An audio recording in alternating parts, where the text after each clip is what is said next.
Good afternoon. We are back covering the Richard Allen trial. I have some information from Frank Meister, who was in the courtroom. I appreciate his help on that. It looks like this morning, they went over all the crime scene photos. I understand that it was quite emotional for the family, especially Carrie. Viewing the crime scene photos was very difficult for everyone. Because they did show images of the girls' bodies, their throats, substantial amounts of blood, lacerations on their throats, and these were shown on the large screen. They also interviewed Sergeant Dave, who is a CSI, and I understand that he was talking about the direction that the creek flows in and may have gotten that incorrect. The creek flows towards the bridge. And I have video of one of my friends who was filming out there actually floating in that direction. So I know that to be true.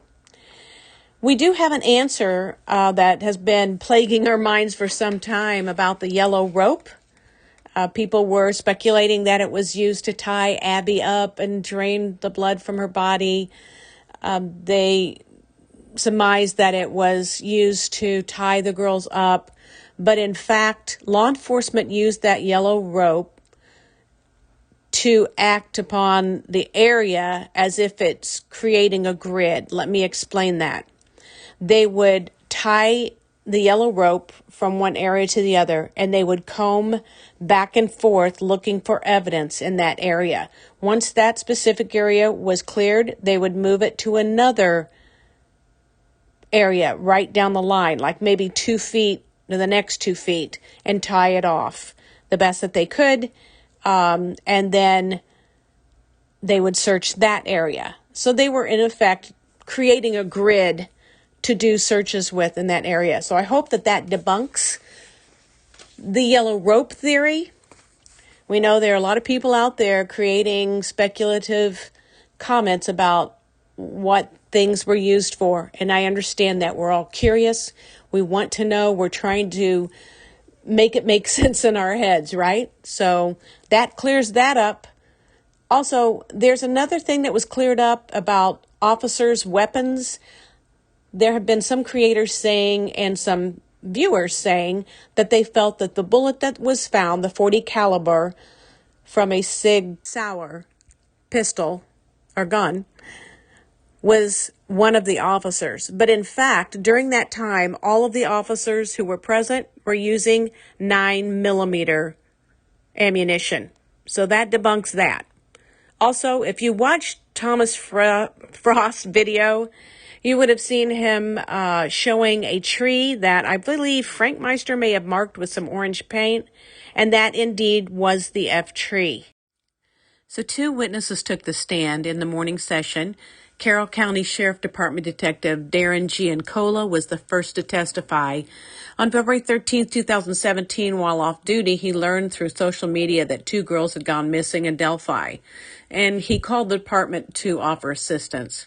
Upon arriving at the station, he found that the iPad Libby had lent to Abby was locked, despite being turned over, and notifications on the lock screen displayed several phone numbers, all belonging to family members searching for the girls.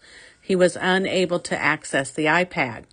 Detective Giancola then proceeded to the trails and High Bridge, taking a heavily focused route, and he walked along the south side of Deer Creek alongside other law enforcement officers and civilian searchers, and continuing to search until 2 a.m. in the morning. So that debunks that law enforcement officers left the scene. Here we clearly see that Detective Giancola, along with other officers, remained there and searched until 2 a.m. And during a search, he noticed a disturbance on the northeast side of the bridge on a downward slope leading toward the creek. It seemed as though someone had slid down as leaves and debris appeared to be cleared. He pointed this out to a firefighter. The second was Jason Page, a CSI for ISP, and he served as a witness. He was responsible for photographing the crime scene and ensuring it was secured. A 30-square foot perimeter surrounding where the girls were found was designated as ground zero within a larger scene. Over 40 crime scene photos were submitted as evidence depicting the girls and their surroundings, which were heartbreaking to view. It will be up to the jury to determine whether the sticks and tree limbs placed on the girls seemed deliberately arranged or simply tossed on in an attempt to conceal the bodies. We've inserted a trigger warning here, so if you have small children, you might want to get them out of the room. If you're someone who is easily triggered or even triggered not easily by graphic information, you may want to skip ahead to the 5:35 mark. The following is information about the photographs that were examined today. Libby was naked and Abby's clothes looked damp. There were at least 4 blood stains on the ground or nearby trees. Libby had significant blood on her hands and neck. Abby also had blood stains, but not as many as Libby. Branches were placed on top of the girls, more so on Libby than Abby. As you can imagine, Libby's mom and sister were visibly emotionally upset, and so was the family. Richard Allen's mom and stepdad were holding hands as photos were shown. At this point, I'd like to point out that we have debunked another rumor that has been spread all over, and that was that there was no blood at the scene. The blood was taken for some ritual at some place in Florida, some temple, all kinds of crazy ideas. This is debunking that. There were at least 4 blood stains on the ground nearby trees. Libby had significant blood on her hands and neck. Abby also had blood stains, so that debunks that. So I hope that people are taking note of the things that have been debunked.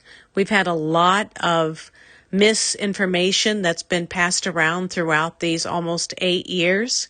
Speculation created by creators, created by viewers, in an attempt to make sense of everything that we've seen and everything that we thought we knew about this case. So please, try to stick to the facts, look at both sides, and draw your conclusions from the evidence both sides have presented. And those are the updates that we have so far. I believe that court is back in session now, and we'll have more information for you as the day goes on, and specifically by the end of the day. Thanks for watching Deb's True Crime Notebook. Don't forget to do all the things for me, right? Subscribe, like, you know the routine. And leave a comment. You guys have some amazing comments, and it really helps me think through things when I hear other people's point of view. So we'll see you very soon.